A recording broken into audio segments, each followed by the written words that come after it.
नमस्कार। YouTube channel maths era and civil engineering by R P. Vyas से मैं R P. Vyas diploma third semester civil engineering branch के सभी students का हार्दिक स्वागत करता हूं।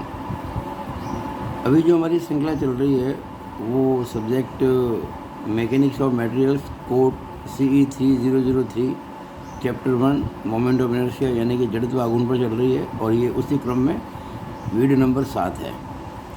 आज इस वीडियो में मैं आपके लिए एक महत्वपूर्ण सूत्र सिद्ध करने जा रहा हूं जो आपके पाठ्यक्रम में है।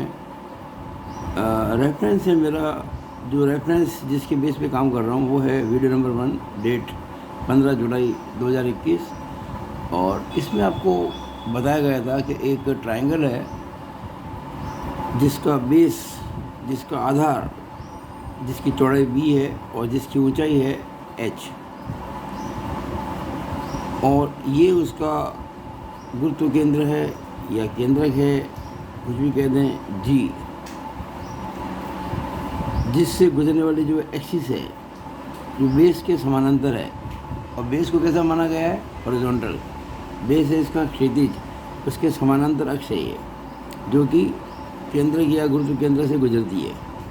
और इस एक्सिस के परितः, इस एक्सिस के अबाउट, इस त्रिभुज का या इस त्रिभुजाकार आकृति का जो जड़त्व आघूर्ण होता है वो होता है B × H³/36। ये मैंने लिखवाया था और इस पे आधारित कुछ प्रश्न करवाए थे। एक प्रश्न मैंने आपको डाला था करने के लिए, बहुत से बच्चों ने इसका अच्छा जवाब दिया था। आज हम इस फॉर्मूले को प्रूव करने जा रहे हैं क्योंकि आपके पाठ्यक्रम में है। अब आप इस वीडियो को ध्यान से देखें, उसको समझें। अगर अच्छा लगे वीडियो को लाइक और शेयर करना ना भूलें और मेरे YouTube चैनल को सब्सक्राइब भी जरूर करें अगर अब तक नहीं किया है तो।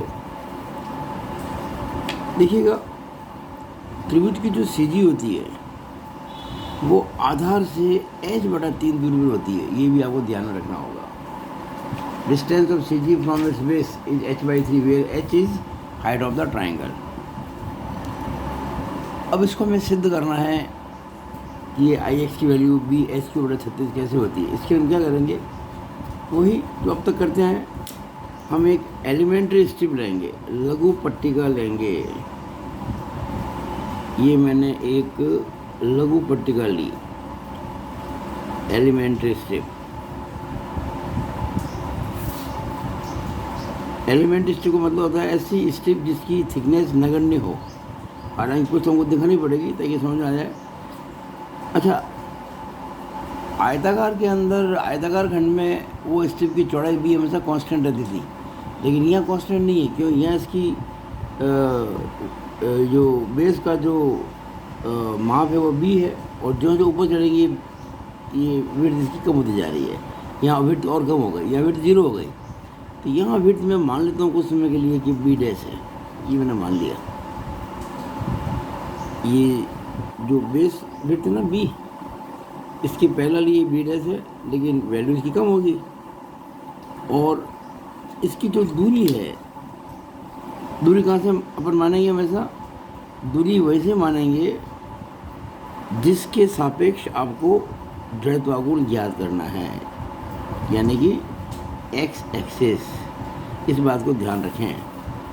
तो मैंने क्या किया कि ये जो x एक्सिस है ये वाली, इससे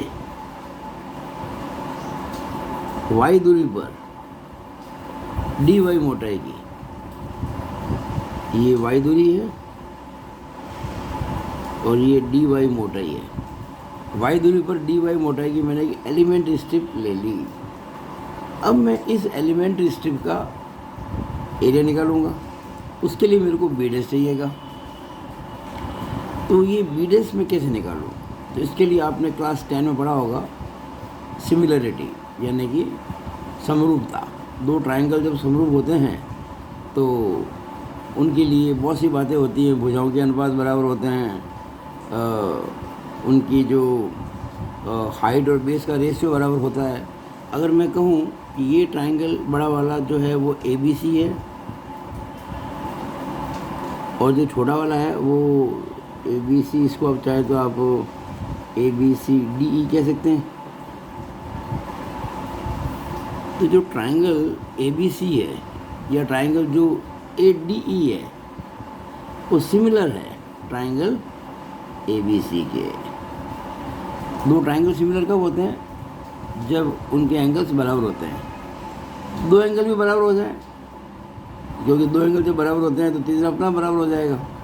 तो ये एंगल देखिएगा कॉमन है ADE में भी और ABC में भी, और ये एंगल जो है ये वाला, ये इसके बराबर है संगत कोण, कॉरस्पॉन्डिंग एंगल। ये भी इसके बराबर है कॉरस्पॉन्डिंग, तीनों एंगल बराबर है, तो दोनों ट्राइंगल हो गए सिमिलर। और सिमिलर ट्राइंगल में क्या होता है कि उसकी बेस और हाइट का रेशियो जो होता है दोनों ट्राइंगल्स में बराबर होता है। तो इस छोटे ट्राइंगल का बेस कितना है? B'। हाइट कितनी है? अब हाइट तो बेस की यहाँ से लेके यहाँ तक है, निकालनी पड़ेगी। अभी निकाल लेते हैं। इस ट्राइंगल की आप हाइट देखें, इस ट्राइंगल की हाइट ये है, ये वाली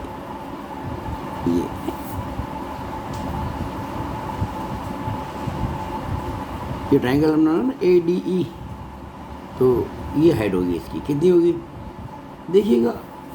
ये मैंने यहाँ बताया है कि जो X एक्सिस है इससे ऊपर जो इसकी हाइट है वो 2h/3 है, और ये मैंने मानी थी Y, ये कितनी हो गई 2h/3 minus Y, 2h/3 minus Y हो गई। अब हम क्या करेंगे, छोटे ट्राइंगल के लिए base width B' upon height ये है इसकी 2h/3 माइनस वाई। तो हमने छोटे ट्राइंगल के अंदर बेस और हाइट का रेशियो ले लिया, और चूंकि दोनों ट्राइंगल सिमिलर हैं, समरूप हैं, इसलिए ये अनुपात किसके बराबर होगा? बड़े ट्राइंगल के बेस और हाइट के रेशियो के बराबर, यानी कि B/H। क्लियर? इससे आपको B' मिल जाएगा B/H into 2h/3 minus Y, ये आपको B' मिल गया।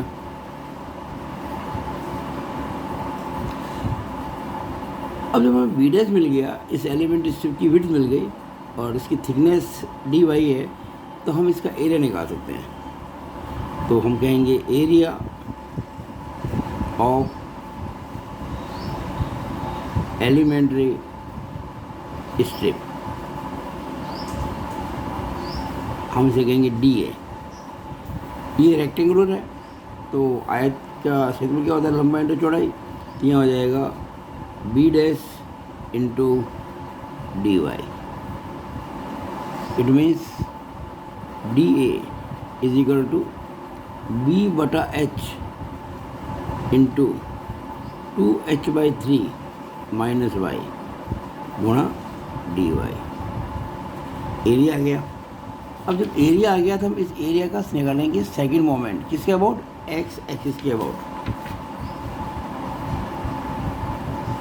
अब निकालेंगे अपन DIX। D का मतलब होता है एलिमेंट्री, ये एलिमेंट स्ट्रिप की बात चल रही है। IX का मतलब moment of inertia about X axis, यानी कि एलिमेंट्री स्ट्रिप का moment of inertia about X axis. ये क्या हो जाएगा? DA into y into y. ये हो गया एरिया का फर्स्ट मोमेंट, फिर इंटू वाई किया तो हो गया second moment. It implies DIX बराबर DA into y square. It implies DIX बराबर, अब DA की वैल्यू पुट कर दो from 1।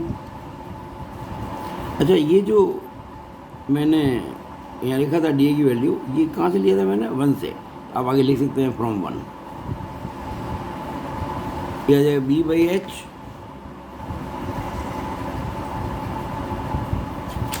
Into 2h/3 minus Y,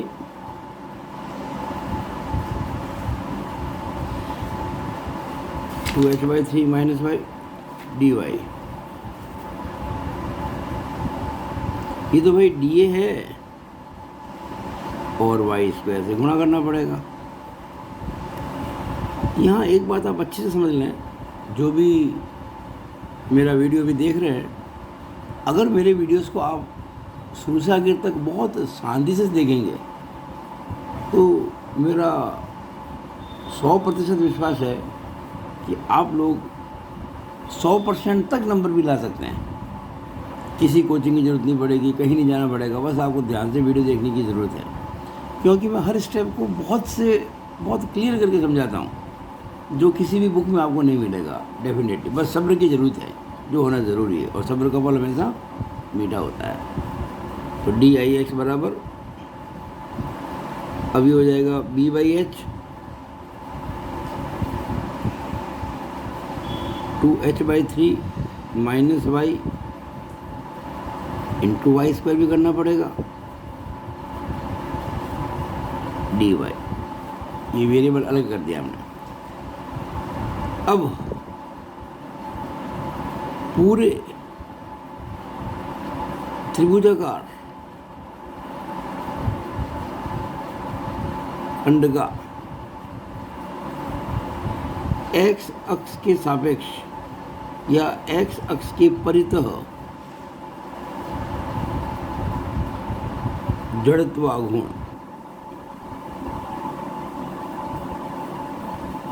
निकालना हमको, जिसे हम कहेंगे IX। अब डी लगाएंगे, डी लगाते एलिमेंट्री के लिए। तो ये जो एलिमेंट्री स्ट्रिप है, आप जो देख रहे हैं एलिमेंट्री स्ट्रिप, जब ये स्ट्रिप बॉटम से लेकर टॉप तक मूव कर जाएगी, ये स्ट्रिप जो जो नीचे आएगी, ये स्ट्रिप जो दिख रही है आपको नीचे आएगी, इसकी चौड़ाई बढ़ेगी, और जब बॉटम पे चली जाएगी तो इसकी चौड़ाई B हो जाएगी, और जो जो ऊपर जाएगी चौड़ाई कम होगी, और टॉप तक आते हैं तो चौड़ाई 0 हो जाएगी। तो जैसे ही ये स्ट्रिप बॉटम टू टॉप अपना रास्ता सफ़र करती है, रास्ता पूरा करती है, सफ़र पूरा करती है, तो ये ट्रायंगल का निर्माण कर देगी। तो हमें इंटीग्रेट करना पड़ेगा, समाकलन करना पड़ेगा। वी हैव टू इंटीग्रेट किसको? DIX को। अब यहाँ सीमाएं तय करनी पड़ेगी, कहाँ से कहाँ तक। तो भाई ये जो x एक्सिस है, इसके नीचे जाएंगे तो ये बेस आएगा, ऊपर जाएंगे तो टॉप आएगा। और x एक्सिस के नीचे क्या होता है? नेगेटिव। दूरी कितनी नीचे, कितना नीचे जा सकते हैं? h/3। कितना ऊपर जा सकते हैं? 2h/3। तो हम क्या कहेंगे? -h/3 से लेकर +2h/3 तक। इट मीन्स IX बराबर -h/3 से लेकर +2h/3 तक। और DIX की वैल्यू वो रही B/H 2h/3 minus y into y square dy। It means IX बराबर, अब B/H को हम बाहर निकालेंगे, कांस्टेंट है ना, बाहर निकालेंगे, और -h/3 से प्लस का 2h/3, और ये ब्रैकेट खोल देंगे तो 2h/3 into y square, 2h/3 into y square, और minus y cube with respect to y करेंगे इंटीग्रल।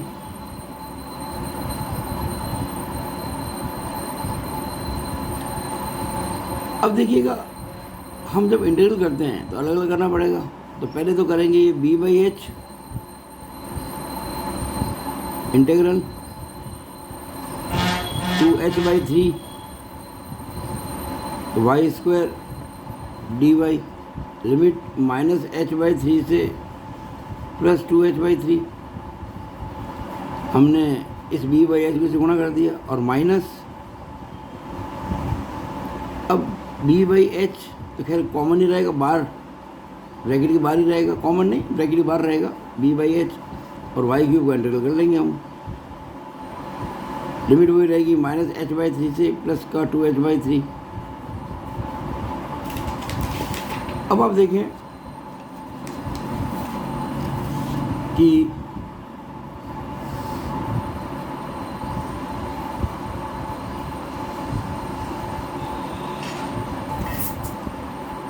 IX बराबर, यहाँ ये 2h/3 कॉन्स्टेंट, इसको फिर बाहर ले लेंगे, तो ये हो जाएगा 2BH अपॉन 3H। और जब वाई स्क्वायर का करेंगे इंटीग्रल तो आएगा y³/3। होता है ना x⁻n का x⁻n + 1 अपॉन n + 1, तो y स्क्वायर का y⁻² + 1 अपॉन 2 + 1 यानी कि y³/3। और लिमिट हो जाएगी -h/3 से लेकर +2h/3 तक। आगे देखें, -b/h तो कांस्टेंट है, y³ का इंटीग्रल y⁴/4/4 वही फॉर्मूला, x⁻n का इंटीग्रल का x⁻n + 1 अपॉन n + 1, और वही लिमिट -h/3 से +2h/3 तक। और अब आप आराम से इसको कर सकते हैं बिना किसी दिक्कत के। अभी सिंपल सा क्वेश्चन हो गया। IX बराबर, यहाँ आप देखेंगे अगर तो ये h से h कट जाएगा तो कितना हो गया 2b/3, और ये 3 तो कांस्टेंट है, 12 जाएगा।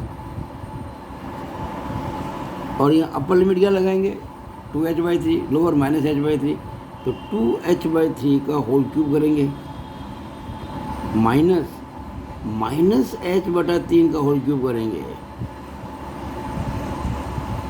माइनस ये 4 कांस्टेंट बाहर आ जाएगा तो b/4h हो जाएगा। यहाँ पर भी y की जगह लिखेंगे 2h/3 की पावर 4 माइनस -h/3 की पावर 4। इट इम्प्लाइज IX बराबर अभी हो जाएगा 2b/9, और 2 का क्यूब 8, h का h³, 3 का क्यूब 27। यहाँ बच्चे कई बार गलती कर जाते हैं, वो माइनस इंटू माइनस सीधा प्लस कर देते हैं, लेकिन यहाँ संयोग से घात 3 ही है, पावर 3 है तो प्लस ही आएगा। अगर ये पावर 4 होती जो कि आगे है तो फिर प्लस नहीं आएगा। पहले माइनस का क्यूब करेंगे तो माइनस आएगा, और उस माइनस को माइनस गुणा करेंगे तो प्लस आएगा। ऑफकोर्स h³ बटा 3 इंटू 3 इंटू 3 27, -b/4h, यहाँ पावर 4 है तो 2 की पावर 4 16 होती है, h की पावर 4, 3 की पावर 4 81 होती है। यहाँ देखिए अगर ये यहाँ तो आप करते माइनस माइनस तो प्लस हो जाता संयोग से, यहाँ गलत हो जाता। यहाँ अगर करेंगे माइनस माइनस, बच्चे कर देते इसलिए कह रहा हूँ मैं, इसलिए बार बार ये बात कह रहा हूँ, ऐसा बच्चे करते हैं। यहाँ माइनस इंटू माइनस प्लस हो जाएगा, गलत हो जाएगा, क्योंकि माइनस की पावर 4 है तो ये प्लस में आएगा, और प्लस इंटू माइनस तो माइनस ही होता है। h की पावर 4 बटा ये 81। आप मेरे वीडियो में हर स्टेप को देखेंगे तो लगेगा आपको पास बैठकर कोई ट्यूटर पढ़ा रहा है। कहीं दूर जाने की ज़रूरत कहाँ पर है, किसी को है, किसी को नहीं है। अगर मेरे वीडियो बराबर देखेंगे तो 2b/9 27 एलसीएम आ जाएगा, ऊपर दोनों जुड़ जाएंगे, 9h³ हो जाएगा, -b/4h, एलसीएम 81, ऊपर घट जाएगा तो 15h4 हो जाएगा। बड़ा सिंपल सा है। IX 2b/9, और ये 9 27, h³/3 माइनस, यहाँ आप इसको काट सकते हैं, 3 से 3 बंदे 15, इस बांटेंगे 27 से 81 होता है, तो ये हो गया 5 BH4 b इंटू h की पावर 4 अपॉन 27 चौके कितने होते हैं 108 इंटू h। बड़ा आराम से काम करना, जल्दबाजी कहाँ है, कोई जल्दी नहीं है। 2BH³ बटा 27, यहाँ एक h कट जाएगा, ये h से h4 कट के h³ रह जाएगा। कितना हो गया 5BH³ बटा 108। इट इम्प्लाइज IX बराबर, अब 27 से 108 का एलसीएम 108 ही होता, आप जानते हैं। 27 चौके 108, 4 दूनी 8, BH³ 108 में 108 का भाग 1 × 5 5 BH³।